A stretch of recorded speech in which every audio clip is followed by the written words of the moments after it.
The broadcast is now starting. All attendees are in listen-only mode.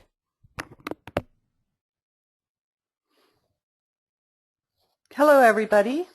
Good afternoon. Welcome to the Stats for the Masses webinar, Overview of Correlational Analysis. My name's Elaine Eisenbeisz. I'm the owner and principal here at Omega Statistics. Let me make sure I'm showing my screen. Okay, great. I think we're doing okay. We've had quite a few registrants for this presentation. I see many are re-attending with us today. So for all of you who are joining us live, I'd like to thank you for taking your time today to come and join us. Today I'm going to present a rather simple overview of the reasons why we use correlational analysis in design. Some types of correlational analysis that we can have. There's many, many different types of correlational analyses. And then we also are going to learn about what correlations can and can't tell us. We'll also see a couple of examples of a correlational analysis using SPSS software. And finally, if I have the time, I'd like to show you briefly how correlations are related to t-tests and chi-square tests. As always, today is just an overview, but I'm hoping that the information you receive today will give you some ideas and guidance on when correlation and which type of correlation is best for a particular study. And as I say in all of our webinars, use what you learned today, apply it in a holistic way. Think about the big picture, not just the how, but the why of your study. As always, it's my hope that if nothing else, you'll come away from today's presentation feeling a bit more in control of your capabilities as a researcher. I anticipate about 45 minutes of the presentation, and that might leave us about 15 minutes for some Q&A at the end. So I've currently muted the line, so only my voice can be heard, but our assistant statistician, Brianna Ramirez, is monitoring the chat board, so feel free to type any questions you have on the chat board, and Brianna will choose some to ask me at the end of the presentation. She's also there to assist you with any technical problems you may experience. Hopefully we won't have any this month. So if you have any technical issues and you can't seem to solve them, with some of the things we try, I often find that just logging out and back into the webinar clears up just about everything. So when in doubt, reboot. Okay, so let's get started. Okay, first I always like to tell you a little bit about Omega Statistics and the Stats for the Masses webinars and the newsletters and upcoming workshops. Statistics can be a difficult subject for even seasoned researchers. Often textbooks, classes, training programs, they make things a lot more confusing. They don't really help very much. My goal with the Stats for the Masses series and for Omega Statistics as a company is to inform and educate about statistical concepts in a way that we all can understand. Sometimes that's not easy, but we try to do our best so that everyone can see the elegance and usefulness of statistics. We are a private practice consultancy here in Southern California. We handle all kinds of research, medical, clinical research, clinical trials, epidemiology studies. We do work with large data. We help researchers with their journal articles. We do predictive modeling. We have quite a few dissertation clients. We love to help people with their methods and results chapters. We help to design surveys. Projects aren't too small.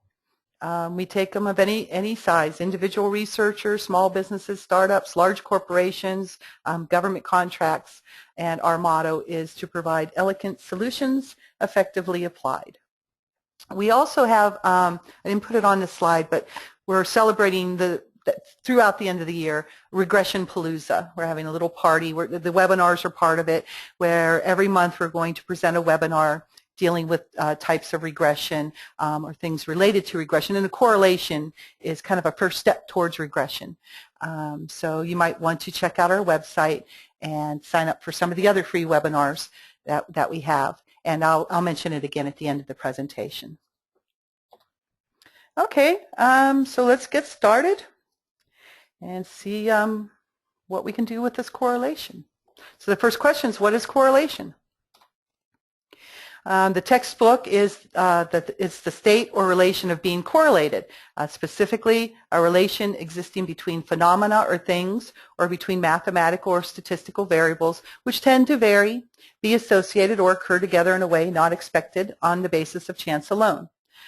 Here's a little example, the obviously high positive correlation between aptitude and college entrance, and this is taken from the dictionary online. The stats for the masses definition is correlation is a way to measure how two variables move together. There are ways to investigate correlations between more than two variables, but we won't be covering those today. Today we are just going to work on bivariate, which means two variables. Rule number one, and basically I think is the only rule I put down, correlation does not imply causation. And I think every time you hear a lecture, read a book, anything to do with correlation, where you're learning about correlation, that's one of the first things somebody tells you. And I say it does. I mean, correlation does imply causation. You look at it and go, it looks like there's something happening here. Now, it looks like one thing is causing the other thing. So it certainly does imply it. However, it doesn't prove it, and it doesn't really mean there is causation. The reason that we can't make that step from correlation to causation, there's a couple reasons, and here are a few. In a correlational study, the researcher usually does not randomly assign people or other units of measurements to specific groups, so there's no randomization involved. You take people as they are. Usually it's at a certain point of time. It's called a cross-sectional. Most of them are cross-sectional. You go out, you survey some people at a certain point of time, get the responses, there's your study. There's no randomization. In a correlational study, the researcher does not perform a manipulation. Rather, you're only observing and measuring an outcome. Again, you go out, you give everybody a survey, they take the survey, you collect the data, you run some correlations. You haven't done anything to one group and not the other. So therefore, correlation is more of a descriptive rather than an experimental technique. And in order to say you have causation, you do have to randomize into groups. You do have to perform a manipulation on one group, maybe not the others, or maybe a couple groups. But you as the researcher need to do something. You need to randomize and then do something to one or more of the groups. And that's when you can say your intervention has caused something. Here's how correlations look. They're nice lines. If you remember from mathematics equations of lines, correlations are kind of associated with that. Simple regression, which we'll cover next month on regressions, I'll show you a little bit more about how they're associated with that y equals mx plus b formula. But correlations have a value between -1 and 1. And the value of the correlation is called the correlation coefficient, and it's a measure of the magnitude and the direction of the two variables association. So magnitude means how big, how strongly are they associated. Direction means is it negative or positive. Again, if you remember math classes, this is a positive slope. Here are negative ones. They go from top to bottom. A perfect positive correlation means everything lines up, nice and neat. You can exactly tell one variable's value from knowing the other variable's value. But the same thing for a perfect negative correlation. See, they all also line up, but they're going down. Again, though, if you knew this value, you can exactly tell what the other one is because they're on that line. In between the 1 and the -1, you can see there's a little more scatter. As you go towards 0, where there's no correlation, it's just all over the place. You can't tell anything from one variable by knowing the values of the other, and that's basically what it's about. And of course, as you see here, they are positive, getting a little stronger, less scattered, until you get up to a 1. You'll very rarely ever see a perfect correlation in application. It doesn't really happen because usually they would both be measuring the same thing.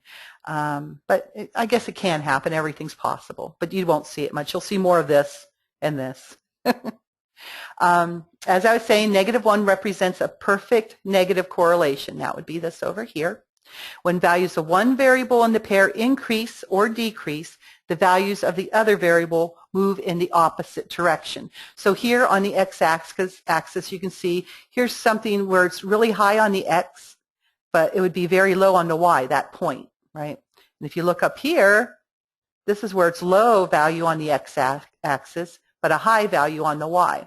So for negative correlation, what you're saying is that as the values of one variable go up, the other go down. Whereas one goes down, the other goes up. They're moving in opposite directions, okay? One represents a perfect positive correlation, and that would be this one here. When the values of one variable in a pair increase or decrease, the other variable moves in the same direction. So here you can see high value of x, high value of y.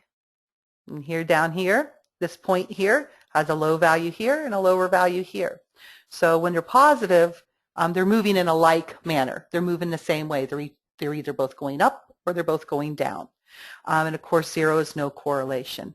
The one thing you need to be careful about with these positive correlations, a lot of people go, oh, as one variable moves up, so does the other one. But they forget that it goes the other way too. When the variable has low scores on one, the other variable also has a low score. So they're moving up together or moving down together. So it doesn't always mean that they're just moving in one direction. It means that it's just how they're similar. Here's some examples of why correlation doesn't imply causation. I found some of these on some various websites, and I thought these were some of the funner ones. This shows that the number of pirates, and they seem to be moving. They actually made this. I didn't notice this before, but the axis shows more pirates here and less pirates here. Actually, probably should be the other way around. And here's global warming. So here's your global average temperature, and here's the number of pirates, and here's the different years. What this is saying is that as basically it says the number of pirates decrease, because it is going down on this one, even though it should be the other way around, that global warming is increasing. Okay, so this one is a little bit backwards. Wish I would have caught that one. Sorry to confuse you. Here's a better one. This is a one that we are seeing quite often now the last couple years. A lot of sites you'll find this exact graph. But here it is showing that as organic food sales go up, so does autism. Okay. Now that doesn't mean that organic food sales are causing autism. What it probably means is that autism is becoming more prevalent because it's being diagnosed more often, and also organic food is becoming more popular, so people are buying it more. It could mean anything, but I'm sure it doesn't mean that organic food is causing autism. This is one of my favorite ones. It's not necessarily a correlation per se like we're covering today, but it just shows how you can take these measures of association and read things into them that just aren't true. This is showing, here's your men are the blue ones and the women are the purple. And here's their cholesterol levels back in 1986 and now up till 2010. But it shows, wow, they were kind of high here and they went down and then they started increasing again. And then Justin Bieber was born. Oh, and then everybody's cholesterol levels started going down because Justin Bieber was born. But then Facebook was invented and it canceled out Justin Bieber's effects. So then they started going back up again. Okay, so this chart is showing that the advent of Facebook canceled out the cholesterol lowering effects of Justin Bieber. And as you can see, you can make it sound very good. And you'll find a lot of times in the mainstream media and such that they will take a correlational study. Wine cures cancer. Well, not necessarily, but they'll say there's an association, but it kind of leaves it open that people start saying, oh, there's a cause, but there's no cause. It's just an association. Whenever you're doing this with the correlations, like some of the ones we looked at and many, many others, you have what most oftentimes is called a spurious relationship. In the previous correlations, the inferred conclusions assumed a causal effect, right? That one of the variables was the cause for the outcomes of the other variable. However, what we are really seeing is something called a spurious relationship. It could be a result of coincidence, and coincidences happen all the time, more than you would think. The way I look at that is that there's so many things that can happen to so many people in a day across the world. Coincidences are probably happening all the time. In many cases, though, the correlation is caused by the presence of another lurking or a latent variable, which is really causing the effect, but it hasn't been included in that correlational model. It's because of this lack of control for those lurking variables that we cannot imply causation in a correlation. Again, when you randomize and you do an experiment, that's when you're actually controlling for things, and we just don't have that kind of control in a correlation. So then, well, if it's not all that great as far as causation and such, then why would we use correlation? Correlations are very, very useful. Correlation can be used to predict the value of one of the variables if the value of a second variable is known. We will cover this more next month in our regression webinar, where if you know the values of one, you can plug in another number and figure out what the values of the other one is. And we'll cover that next month a little bit more. They can be used to assess validity, usually of an instrument that you've designed. We can use correlation to investigate a new test or survey, and we do that by comparing the measurements we get on our new test to a tried and true instrument or a tried and true test, and kind of seeing if the scores on the tried and true test are moving in the same way as the test that we developed. Also, for reliability, we can use correlation to measure changes in the same measurements over time. Say you take a test and then 2 months later you take the test again. Is there a correlation between those two test times? You would expect there would be. Or over different participants or observers. Maybe you have a panel of judges and they're ranking a contest, or they're ranking, which food they like better, or something like that, and you want to see if there is a correlation between the judges. Those are just a few of things. Another really nice reason is the hypothesis testing of a theory. Sometimes it's just not convenient or it's not ethical to perform an experimental study. So about the only thing you can do is use correlation. It's about the best we can do. An example would be you want to know if adults who are visually impaired at birth have greater hearing. Do they hear better than other adults? Well, you can't take healthy babies and randomize them into groups and blindfold one group and not the other, and keep them sheltered for 18 years until they grow up. It's just not feasible, and it's also not ethical. However, we could perform studies where we compare results of tests of visual acuity versus hearing acuity for all subjects. So you just go out and maybe you do have a mix. Maybe you have some people that are visually impaired, some that aren't, and you can just give them a test of visual acuity, give them a test of hearing acuity, and kind of see if there's some correlations on those. That might work. Or you can look into some other types of studies. A quasi-experimental design would be where you would take the two groups, ones who cannot see well and ones who see just fine, and give them a hearing test. You put them in two groups, give them a hearing test, and then compare the results. That's called a quasi-experimental, and they call it quasi because you didn't actually randomize them. They already came as they were, depending on how their eyesight was. So often, though, a correlation is performed in an initial study, and then depending on the results you get, follow-up studies can make use of quasi-experimental or even experimental designs, once you get some baseline measurements from your correlation. Sometimes you just need it as an indicator of, should I even look further into this? So they are very, very useful. Types of correlation. There are so many types, and we can't cover them all today, but I'm going to cover some. But before we cover them, we need to know about the different levels of measurement for variables, because depending on the type of variables you have, it will make a difference on the type of correlation that you should use. In general, there's 3 levels of measurement, and you probably remember this. Maybe it's a refresher from your statistics classes.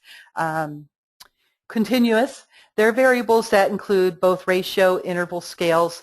The way I look at a continuous variable is if you can take the values of that variable and make them smaller and smaller and smaller, and in the little pieces, then you have a continuous level. So like age, you could be 12, you could be 13, you could be 12 and a half, you could be 12 and 3/4, you could be 12.9789. It's just you can make it smaller, smaller, infinite.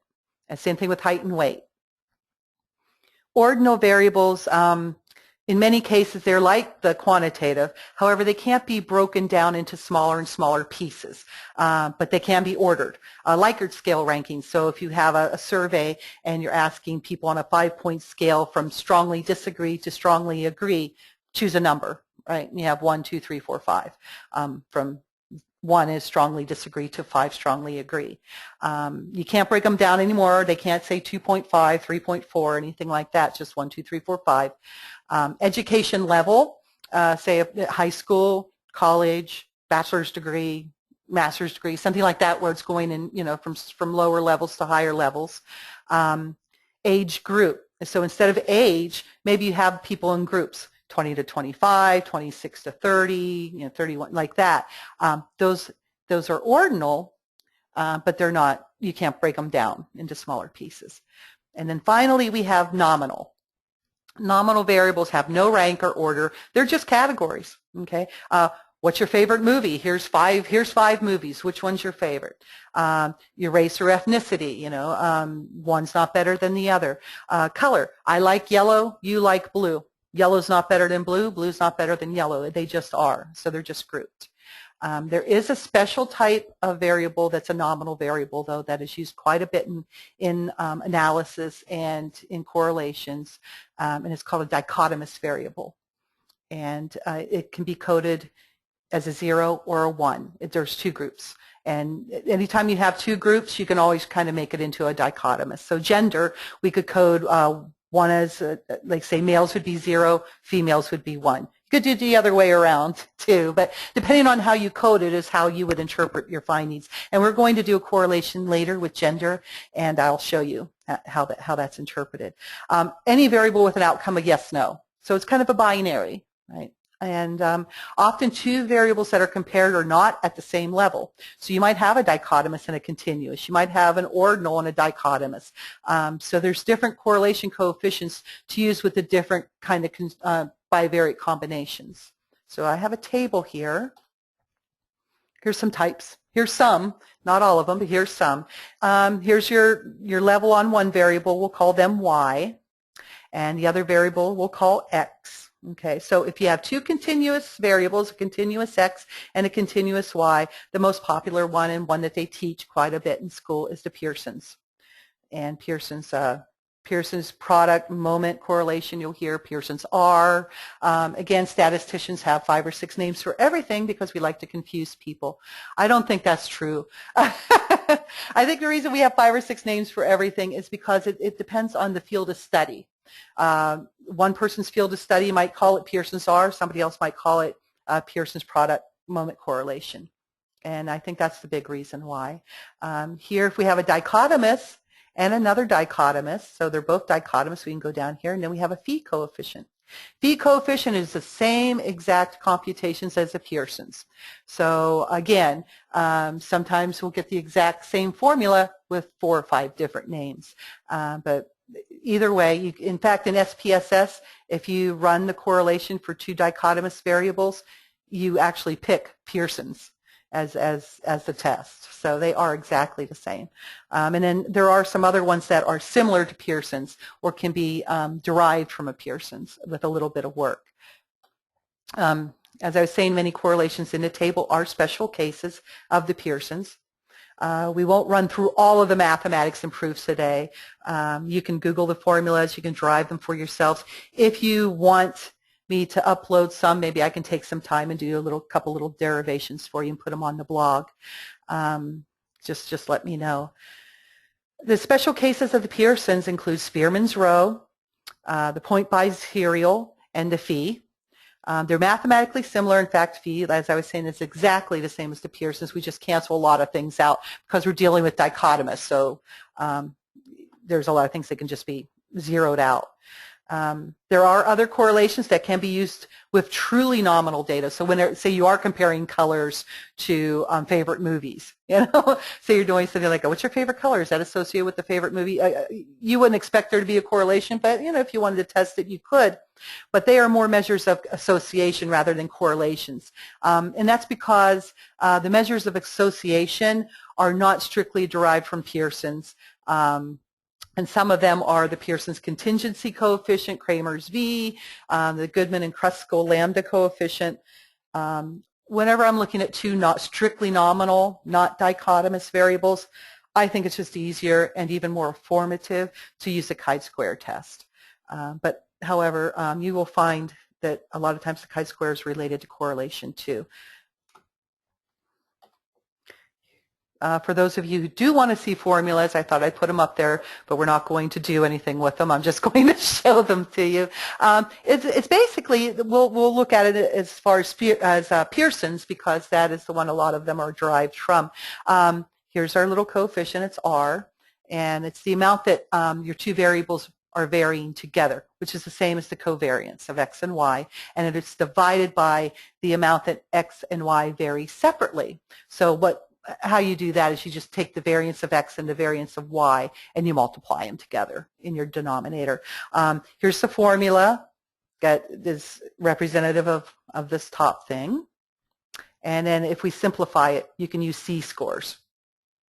And your sample size right there. And it would just be the sum of your the Z-scores for your x multiplied by its associated Z-score for the y. You take each x, multiply it by its corresponding y, sum them up, and then divide by your sample size. Correlation coefficient is an effect size. A nice thing about a correlation is that it is a measure of direction and magnitude. So the strength of the correlational effect can be seen without doing any further computations. You'll find a lot of times if you do a t-test, you go, okay, wow, we have a significant mean difference. It's significant. And then the next question is, well, how significant? You know, how big of a difference is it? You know, is it a big effect? Is it a little difference? Nice thing about a correlation, that coefficient tells you everything you need to know. And the way you can tell is a weak correlation. Remember, they go from -1 to 1. So a negative correlation would be anywhere from a 0.10 to a 0.29. So it could be negative 0.10 to negative 0.29 or positive. A moderate would be a correlation coefficient that's a 0.30 to a 0.49. And then a strong correlation would be a 0.50 to a 0.10.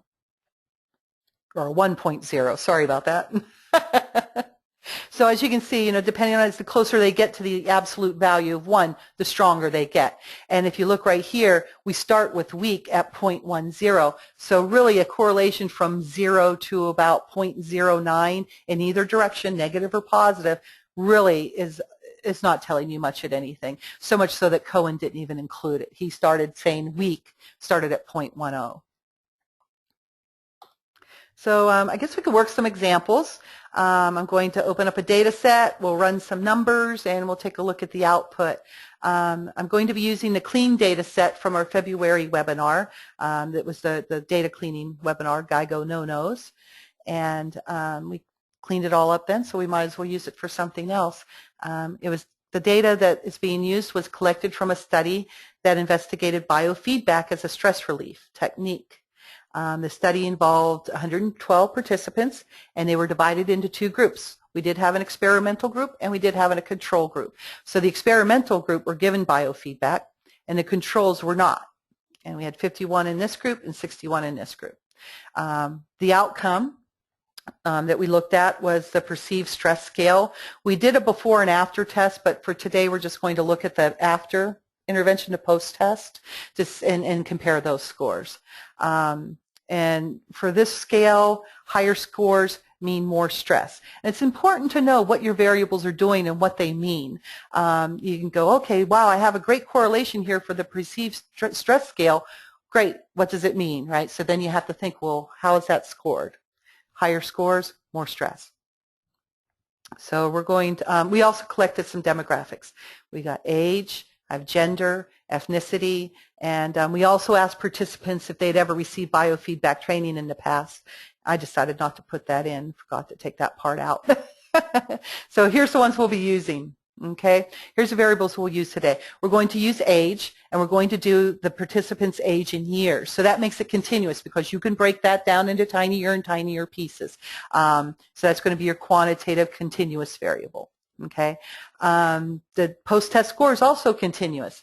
It's this going to be the score after they receive the biofeedback. So it's the post-test.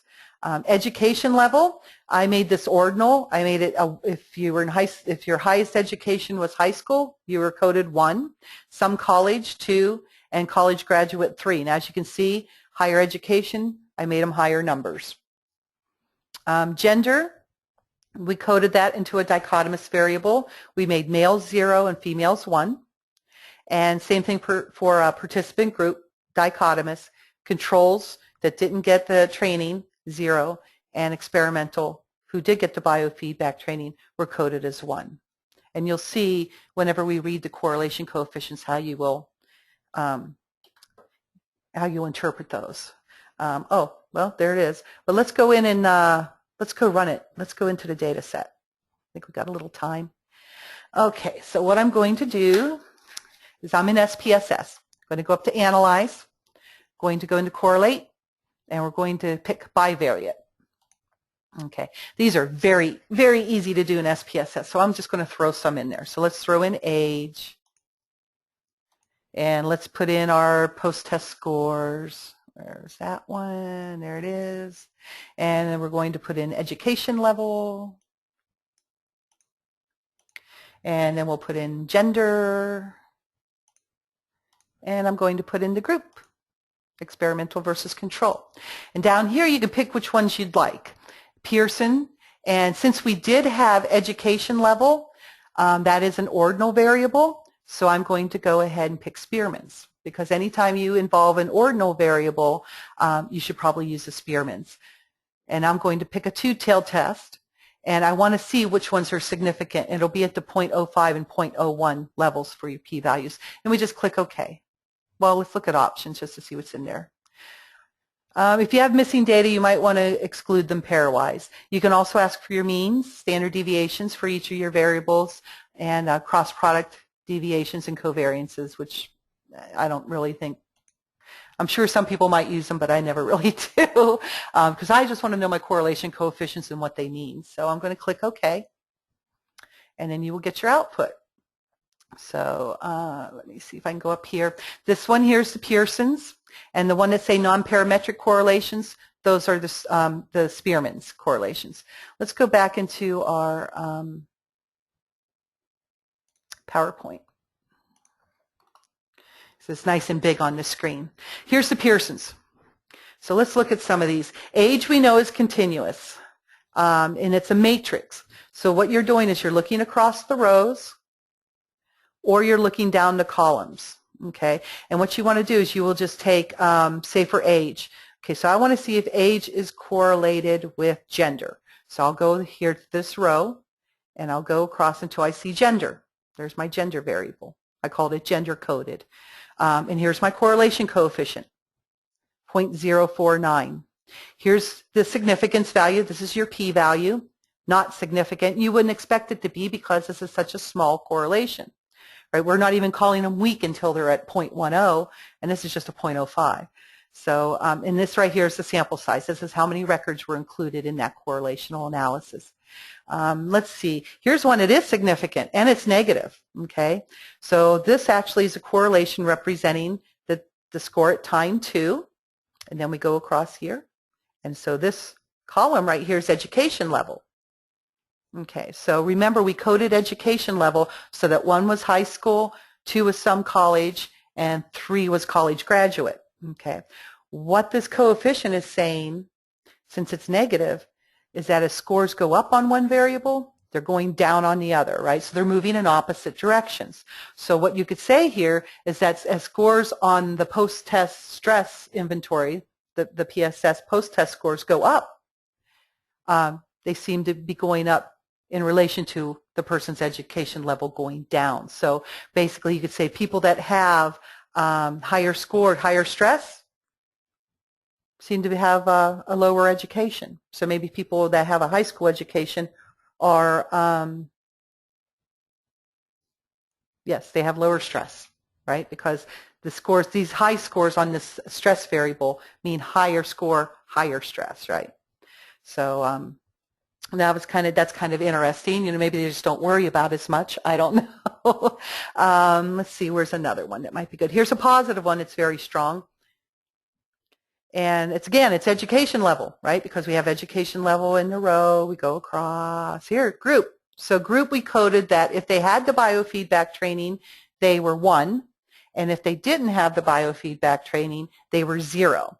So when you have that dichotomous kind of coding, you're basically zeroing out one of the groups. So this is basically in relation to the people who were coded 1. So if they had biofeedback training, they also had higher education levels. So somehow the people that were put into that put into the biofeedback group, for some reason had higher education, and that's probably because we didn't randomize them. Maybe they, for some reason they were there, and then you have to say, well, does that really mean anything?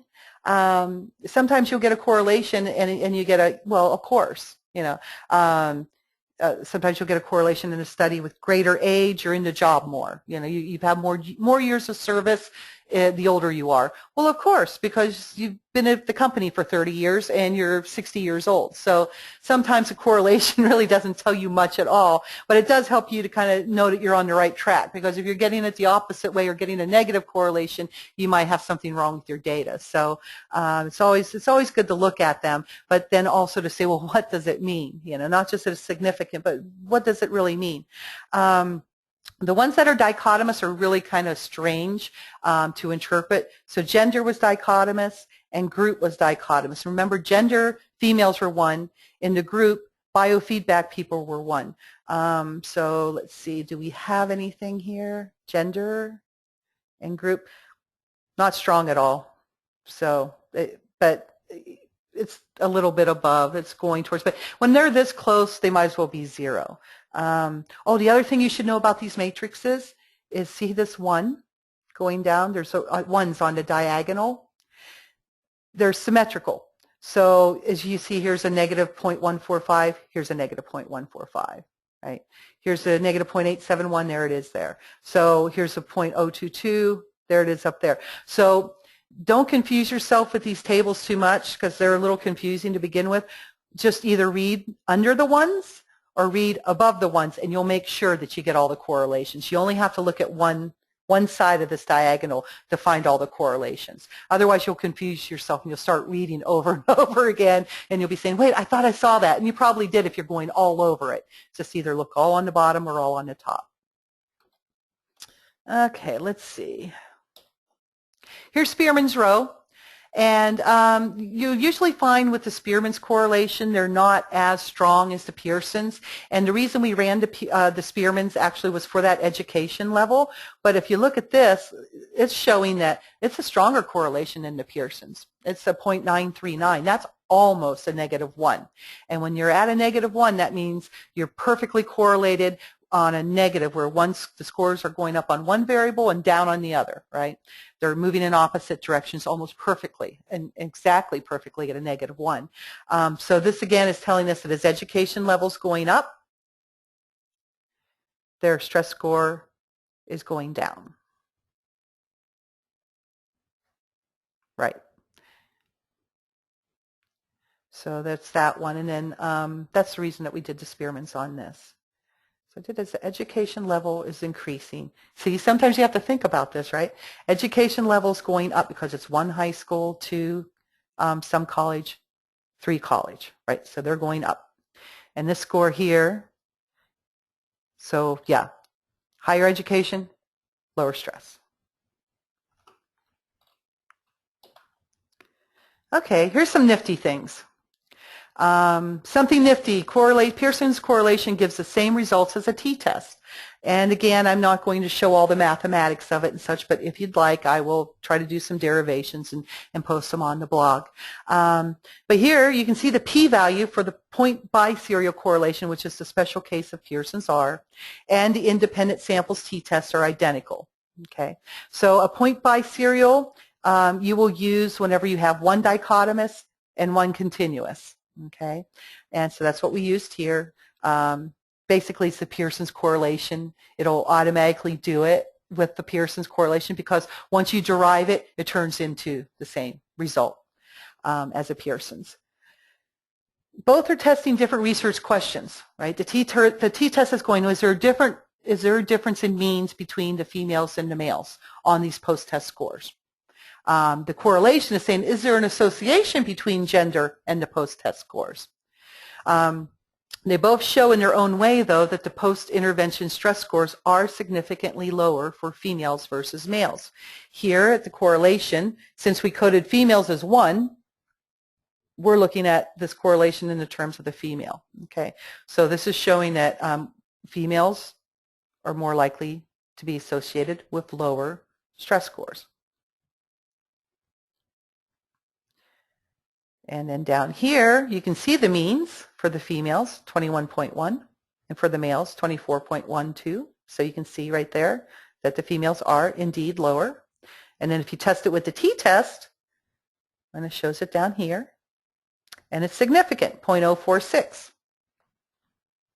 And there's that same p-value up there, 0.046. And remember the diagonals, right? So I could look at this or I could look at that. It's the same thing. So don't confuse yourself, just look at one. Usually I do the bottom. That way I know the ones are always on top, but you might be the other way. Could be because I'm left-handed, I like it this way. I don't know. You might like to look at the top. Doesn't matter, just look at one side or the other.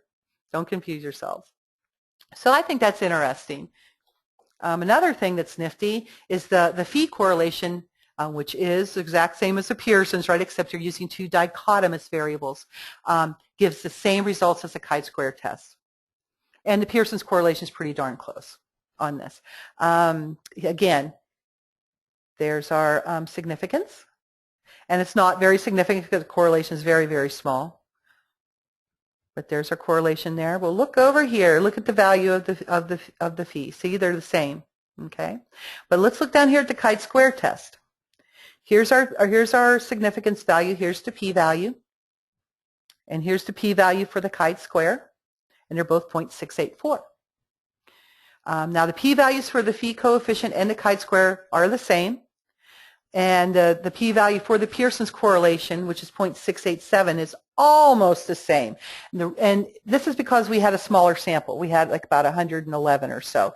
If we got up to about over 120 records, if we got a little bit more in there, we might find them almost exactly. You still might be a little off, but they will become more and more identical. The reason that is because the tests for a chi-square are based on z-scores.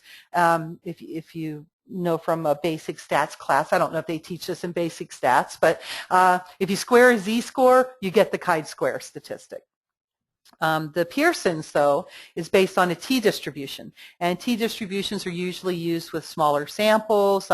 They are just like a z-score. The t is just like a z, except they have those fatter tails. So it's just they look almost the same. So once you get up into the higher numbers on a t-distribution, they turn right into a z-score. Then it just doesn't matter anymore. So I put here, however, with sample sizes above n equals 120, the p-value should be about the same.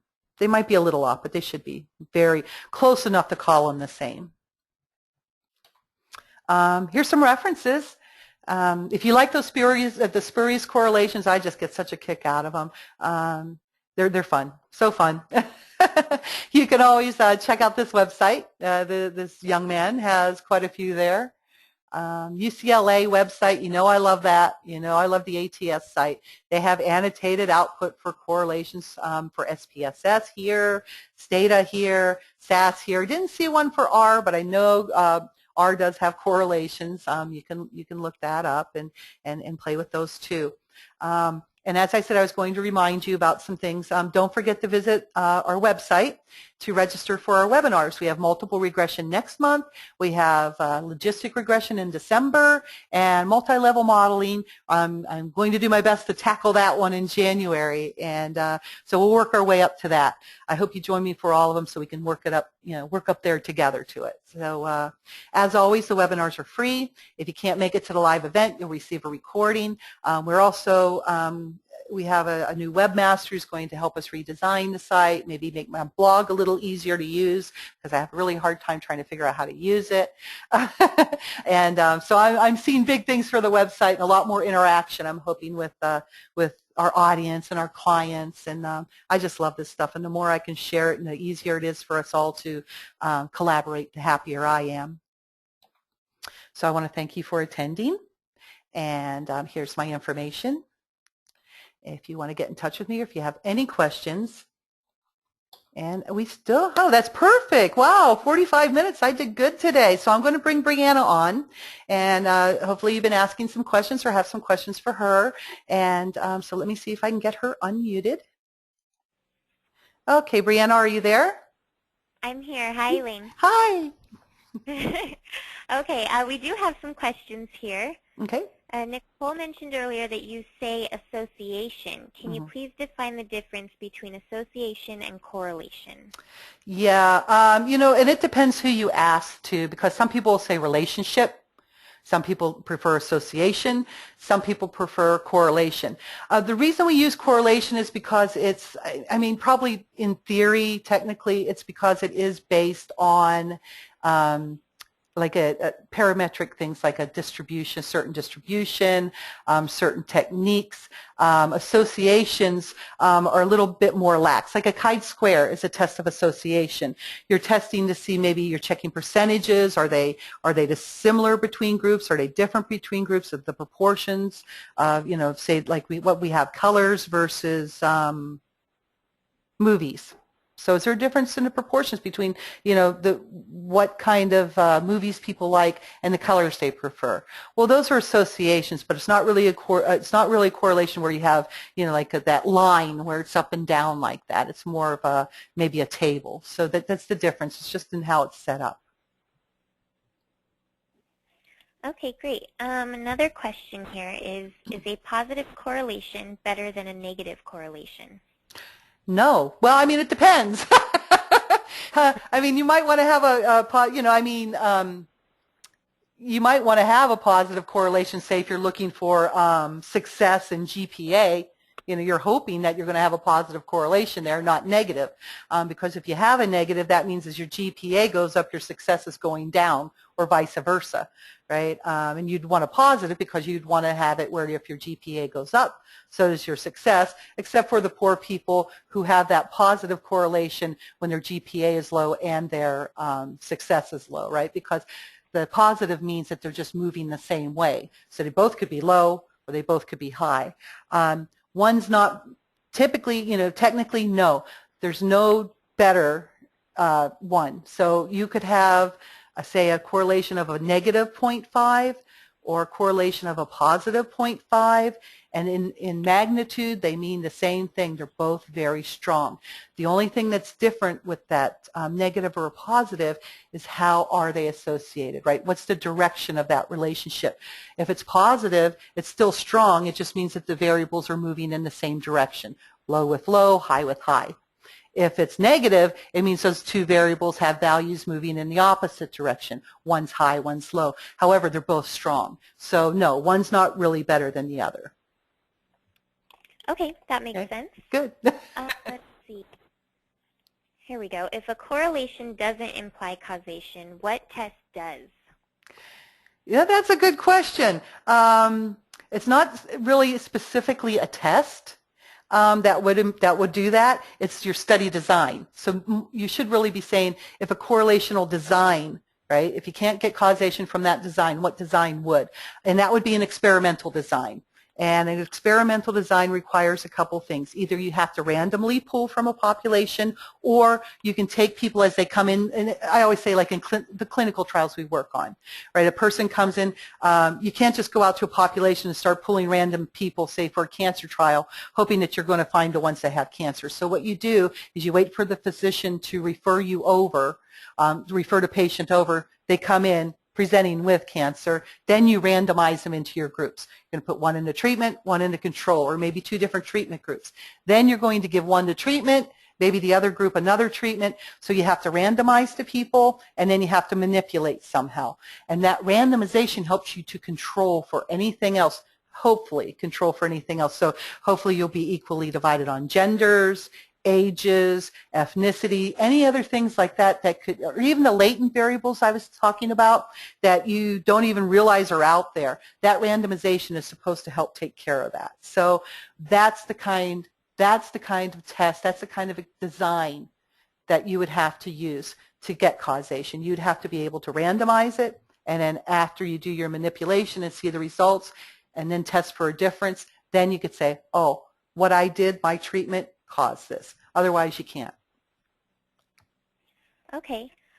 We have one more question here from one of the attendees, but I can't seem to open it. Oh. I asked him to post it in the text box, so hopefully it comes through. Okay. And if we don't get to it today, then we can maybe put it on the blog once I figure it out. Yeah. Yeah, that's a good idea. Oh, here we go. Okay. How is correlation related to regression? Oh, that's a great question. Come back next month and I'll tell you. No. Actually, correlation is kind of a precursor to regression. A correlation, as you saw how it lined up, it either had that slope going up or slope going down. Well, regression, a simple regression. And usually that's the next step. After they teach you correlation, then you learn the simple regression where you have one predictor and you have one outcome. And that goes right along with that equation of a line, y equals mx plus b. So correlations, they have that slope. You can see the slope. It's going up or going down, right? The only thing that it wouldn't have is that it doesn't have the intercept, like a regression, so you're not pulling a mean out of there in the correlation. An intercept in a regression would be your mean score. And then it also, it kind of does put in that variability because, you know, the lower correlations mean there's more scatter, but a regression equation actually measures it, you know, more succinctly. So it's very much related to a regression. It just has some little pieces missing. Okay, that seems to be all of our questions. Oh, you know, there's one more thing I forgot to mention. You know, now about the regression, you can take that coefficient, your correlation coefficient. If you square it, then the number you come up with is the amount of variance, the amount of variability those two variables are sharing. So it kind of, it's say you square a correlation coefficient between two variables and you get like a 0.6. Okay, that means 60% of the variability between those variables can be accounted for between the two. And that is kind of similar to a regression where you get your R squared. In fact, they are the same thing. The R squared is the same. In a simple regression, the R squared that you get in a simple regression is the same as that squaring that correlation coefficient. I should have said that too. Now, hopefully nobody's head blew up on that one.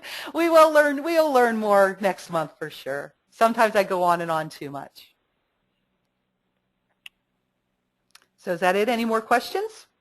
That looks like all the questions. I haven't received any more. Okay. Okay. Well, if you guys have any further questions, you know, you can always email us. Our email's on the website. It's also here on the handouts. And I want to thank everybody for attending. I want to thank you, Brianna. This was her maiden voyage with the webinars, and you did a great job. It went well. Yeah, it did. It went great. So I hope to see you guys next month. Go sign up before you forget, and we'll see you in November. And have a happy Halloween. And thank you again.